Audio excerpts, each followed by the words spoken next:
Hi everybody, today we are going to be talking about big amperage, and Dad, well, I'm going to show you this first that Dad made. He made this a few years ago. This is for 1000 amp meter. We're going to do a deep dive on how this affects your batteries here in a minute, but make sure you like and subscribe, and we will be right back with the rest of the info after this quick message. Yeah, guys, if you don't think Kara can be funny, look at the end of the video. I'm going to show them. I'm going to. No. So, got a blooper on there for her. All right, and we're going to use Mountain Dews to explain something about batteries. So, like she said, subscribe. And do the do. Do the do. All right. We'll be right back.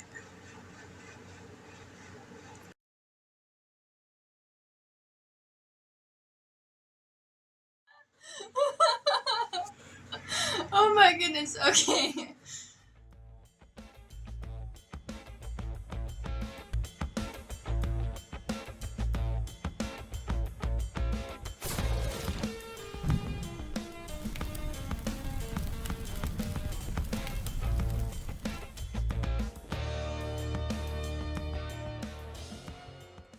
Alright, so we are going to start by powering on this little meter. It has Bluetooth in it.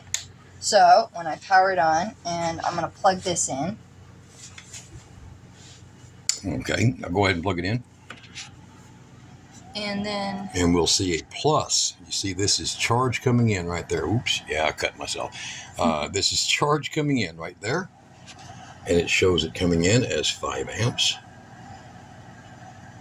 And over there's a little lithium charger, 5 amp. There's a 36 volt one, and we're going to get into that too pretty soon. This is a 36 volt inverter, and we're going to, in the next video, do a lot on this and the brand, other size, other parts. So here is the Bluetooth over here.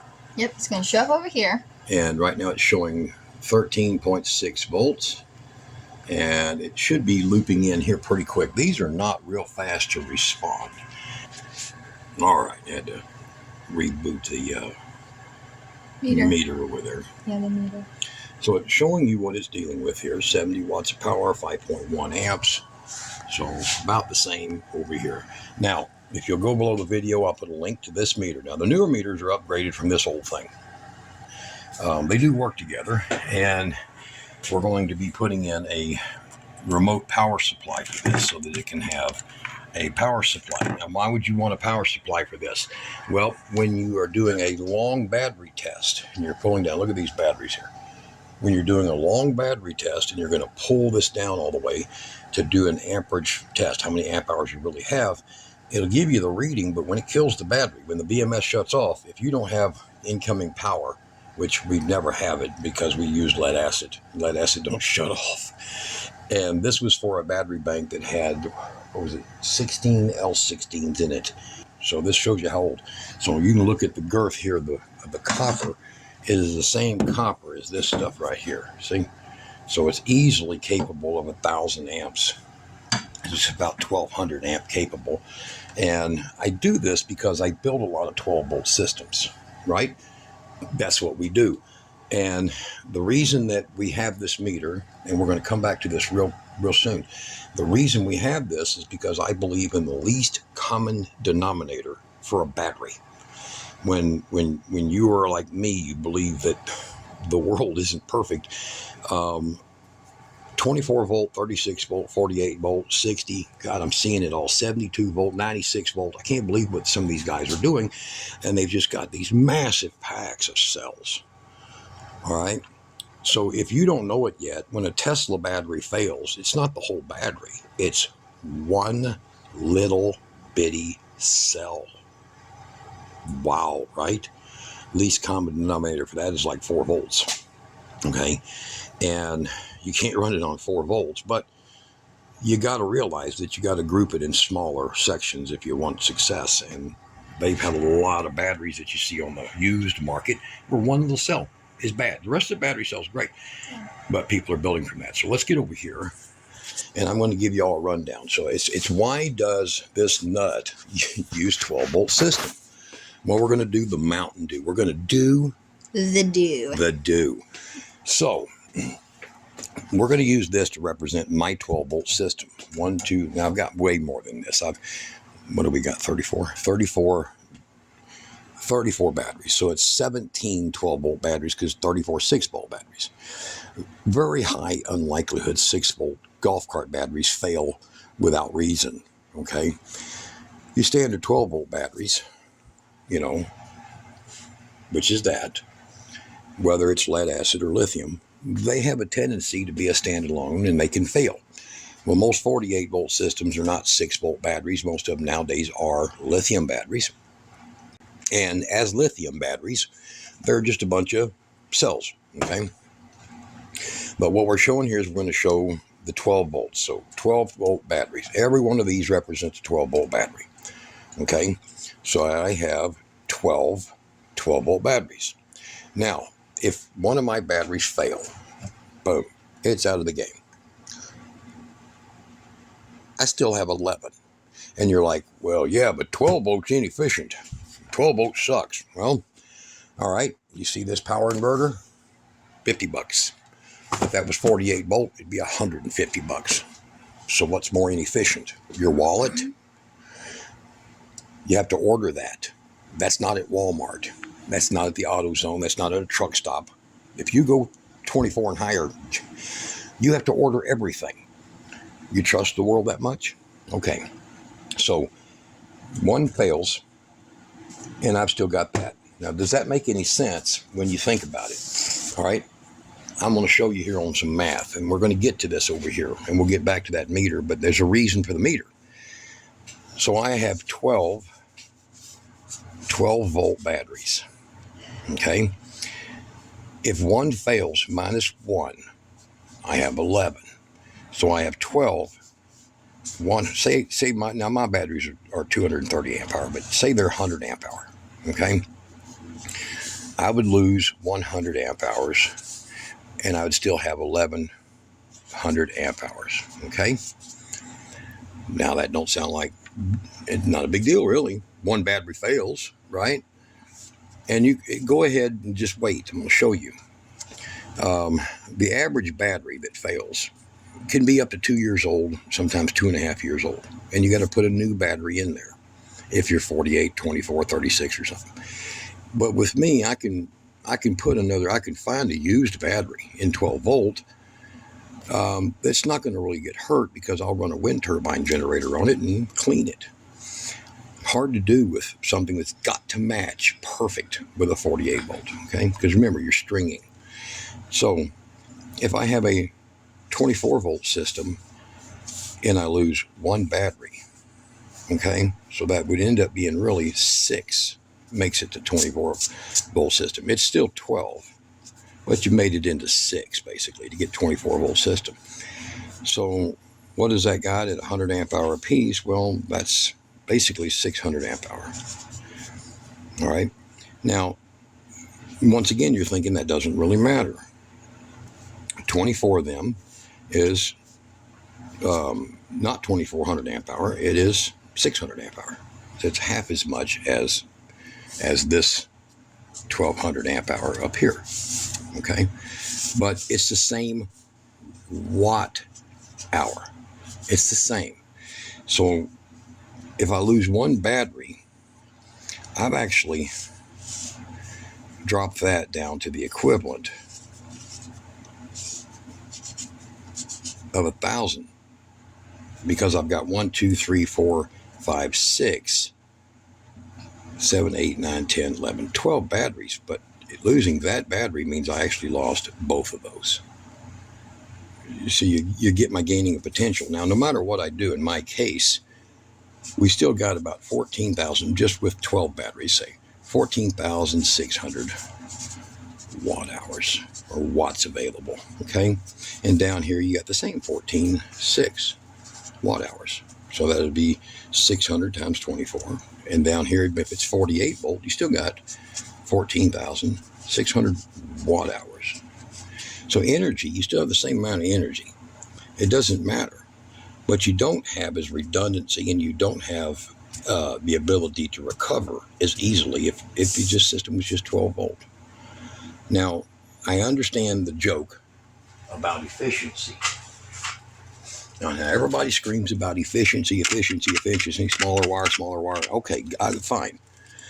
Now, I bet you didn't know why that 48 volt inverter tends to get hotter than that 12 volt inverter. It's because you see these FETs, these MOSFETs. MOSFETs forever have been generally made to be 0 to 55 volt, 0 to 75 volt. In other words, their peak efficiencies is in this top 65%.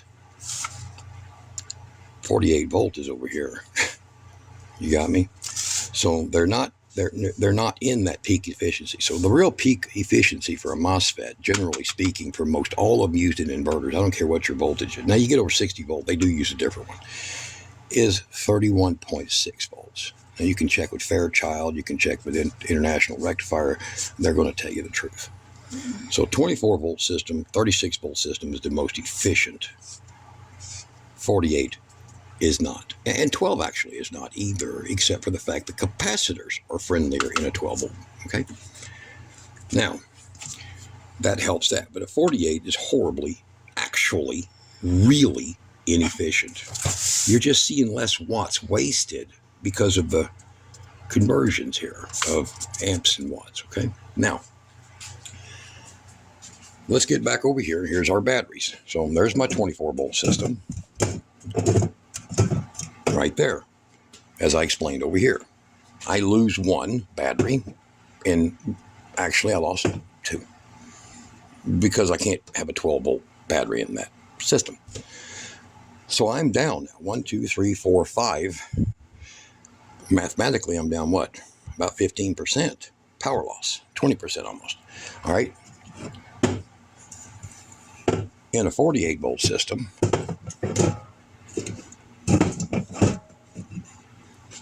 I lose one battery.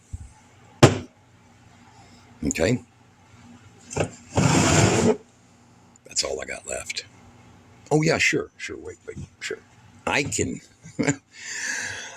take my 1, 2, 3 year old battery, that's right here,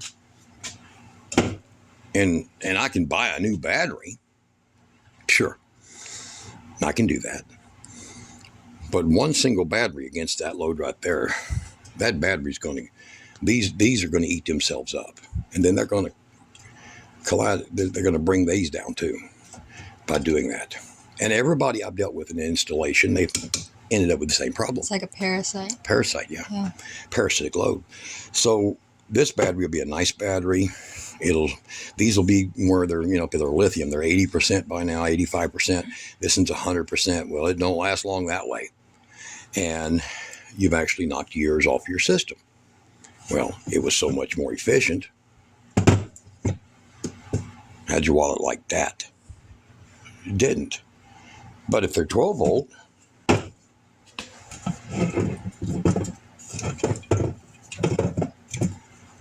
here's the funny part. And I lost that one right there. I don't know, man.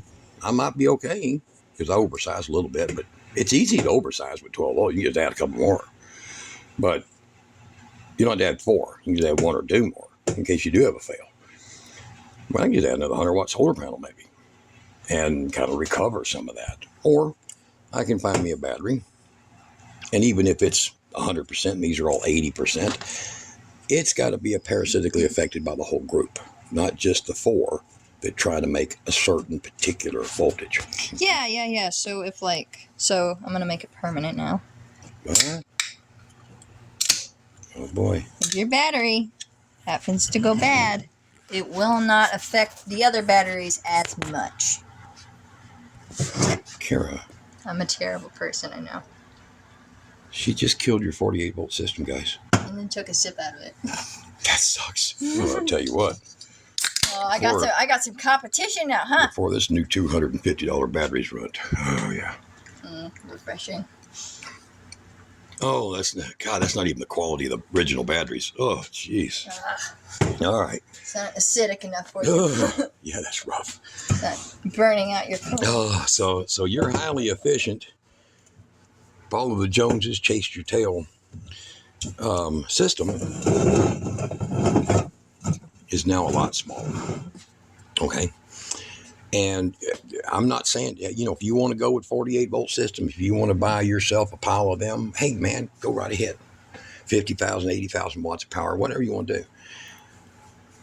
We're going to stick with the Prepper. Okay, so anybody, if you see anybody's video channel and they're like, man, I'm a prepper, I got me a bag of rice and some beans and 48-volt battery bank. And you're going to be like, huh? Well, if you're a genuine prepper, man, you'd have a garden, an incinerator, your own water well, and you probably wouldn't be so damn stupid. You would sucker into that 48-volt or higher power. Now, 36-volt, you can do some recombines. There's some math to that. So we want to get into this, and you'll see these things here that I build for 12-volt systems. That's no punk, okay? And it is made for 4 of these size batteries. 250 amp BMS times 4, 1,000 amps. Okay, let's open this thing up right quick, and we're going to do some more opening goes and take a look at it. Should we run a load on it? Yeah, sure, why not? Sure. Okay, let's run a load on it. All right, so you'll see it right now. It put in positive power. The batteries, that big bank right there is topped off at 14.69. So we'll just pull this little clip off, and they'll immediately drop. See, because that was the support voltage of that thing. You need me to hold the phone? And I'll let her hold that. Yeah. So I'm going to grab a light. Look over here, Karen. A set of lights right there, a big LED light, and a fan. And we're going to plug it into this old, this is an old power jack, guys. This thing is 12 years old, and we're going to plug it in and turn it on. Okay? And you'll see the light come on over there. See that? And the fan. And you can hear the fan over there running. And it's currently pulling 54 watts of power, 3.9 amps. It's showing, you see the negative mark right there? It's showing that that is a draw, okay? Now, I'm going to go ahead while she's filming, and I'm going to turn this heater on. So I have this little heater right here. It's a little 200 watt my heat, 182 watts or something. And I'm going to turn that one on, a little ceramic in it. And you're going to see the amps go up in that now. Let me get this shadow a little bit better from the light. And you'll be able to see the effectiveness of that meter. Now, we're going to be using that meter and these big batteries on a big inverter. And it's going to show you pulling 600-700 amps. So we're going to be having that soon. All right. And we're going to run that big load through this thing. So let's, you see how it's operating.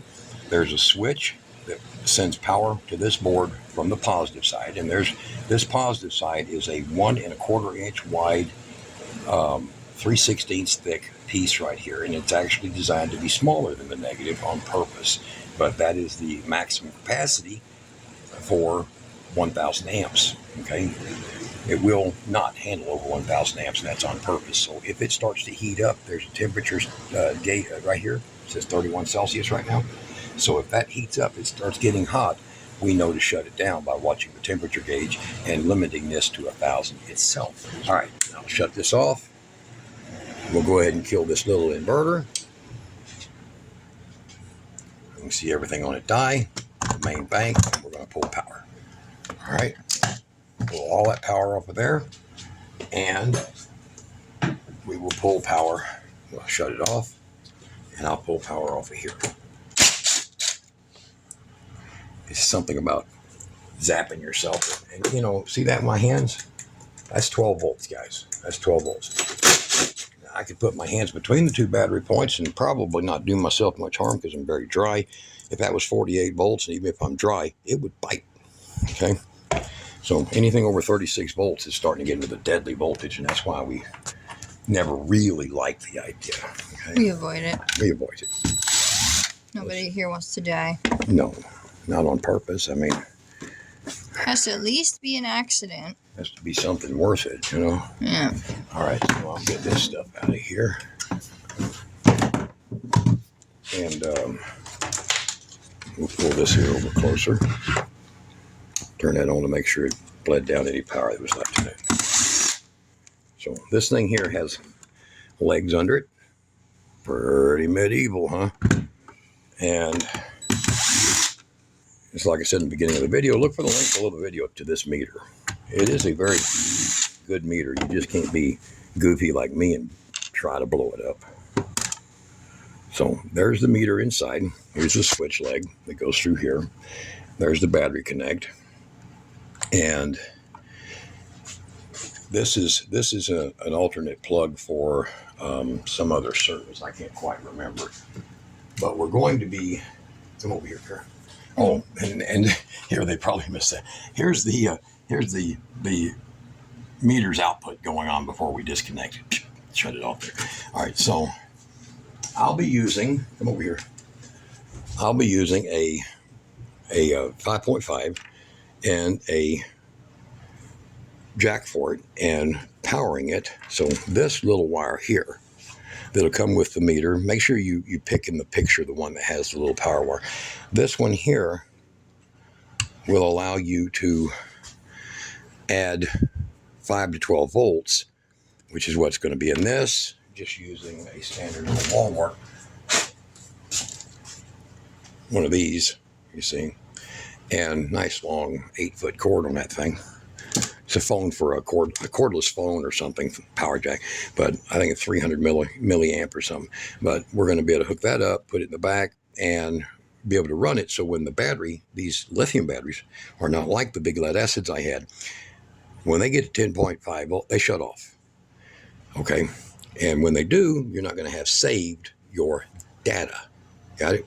So if you really want to know how it's done, you want to hook that line up on it. And if you don't have one of these lines, believe it or not, that is the same identical plug that's used on a standard little 12-volt muffin fan.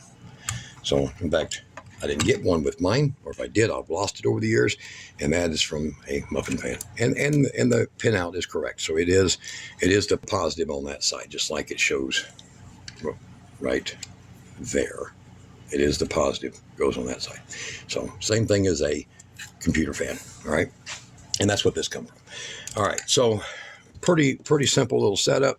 We'll have that set in there, and the mount is just pretty simple. This is what I had. Okay, now if you look at that shunt here, let me get down here. You look at that shunt. This shunt is a monster. It's a 1,000 amp shunt. It gets its sensor feeds through right here, and you unplug that and get that out of the way. But it gets its sensor feeds. Here is the temperature probe that's sitting in here right now. And I put it down here, see, right here next to this, so that I can tell if I'm overdrawing on it, okay? And it's been pretty effective for that purpose. But the last one I had in here, the entire solder clad in here melted, so I had to get this new board. Pretty much everything else is still sitting in there, and it all bolted up fine. I didn't have to do much to it, but this is a pretty powerful little setup, and we're going to be looking it up and showing you some serious. Oh, and this will run up to, I think, like 200 volts DC, so it doesn't require anything special to do that. It'll power itself. It don't matter. Pretty good for about $40. Not a bad deal. And that's with the 1,000 amps. You can get a 600, you can get a 500, a 400, a 300. You get all kinds of sizes, but it'll be about the same screen. And there's video tutorials, but their ad, scroll down in the ad I'll send you a link to. It's going to show you all of that, how to adjust it and how to set it up. And it pretty much comes preset. You don't have to really do anything to it. But let's get back over here right quick. And I wanted to show you all something here. Oh, here, wait a minute. Boom, get back over here. You see this? My friends that I did all this work with. At, I think it was Ubutech, right? Ubutech, yep. Ubutech. That I did all this work with to get the bigger capacitors and the bigger MOSFETs. They sent me this. I have quite a few actually. They sent me this. This is a 36 volt. And I have a reason for this. It's a marine reason for this, but I wanted to make sure that they'd work first. 36 volt, very good, very powerful, a nice, beautiful 120 volts, very clean power. And since I said this is great, this is approved, they sent me something because they love me, right? They sent me this one. So we're going to be showing this one with the watt cycle battery.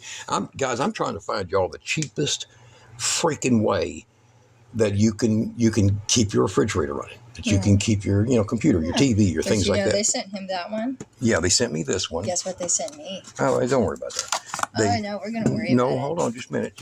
See, this one's a nice little 500 watt true pure sine wave, and you don't need to go get that. And they're $40. This is $40, and it's really, really nice. And what? After all that work you did, they love me more. They do what? I said after all that work you did, they love me more. They love you more. I'm just. Well, it's just a box. Okay. I'm just. So. Look at how gorgeous this is. They sent it to me in my name and asked if I got it. So, Ubatech makes, okay, smart button.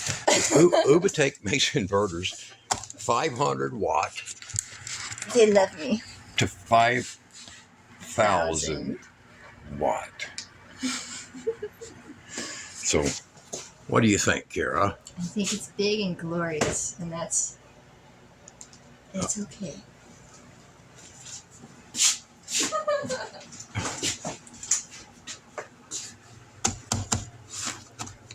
That was free. That was free. This was because I helped them. That was because I exist. Because you exist. Mm-hmm. God, it sucks being ugly. You're not ugly. Yeah, whatever. All right, so we're going to be doing a video soon on this. That's enough. We're going to be doing a video on this. These batteries, like I said, it's about dirt cheap, but good. And these weird named batteries, man, I'm on like my 50th cycle. Kira's been cooking with this out here. This has been sitting out here with its top loose, and she's been out here cooking it. Broilers and stuff, but yeah, I dripped some grease in there. We had to clean it. Yeah. Look at my table. Oil, frying You stuff. thought those potatoes were pretty good, though, so you don't got much room. Yeah. Guys, we ain't been making videos in a while, but we're trying like hell to get back at this because it's trying to make a living and YouTube don't pay you. So we are not as constant. Yes, and if the video was a little bit shaky, I have Tourette's, and I have been reacting a lot. Yeah, so I am she's very been sorry. working a lot of hours, so she's stressed out. Yeah. Yeah, so look at the end of this video. Right? Cure a blooper. All right, you guys be good. Stay tuned. Oh, real quick. I ain't got that running yet, but I had to do this. We'll do a video on that. Hour meter. I didn't want to do that without one. Everything else I got has one. So, all right. Y'all be good, and it's good to be back. Bye.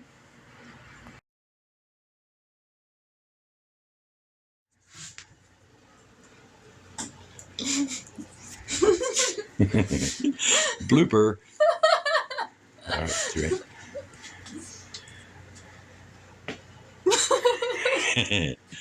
All right. Hi everybody, today in this video we are going to be talking about amperage. Dad made this 100 amp battery. What can you do when you can't get Kira to stop laughing? Just move on, right? I called it an 100 amp charger. It's a meter. It sounds like a character from anime. Oh my goodness, okay. Hello everybody, today we're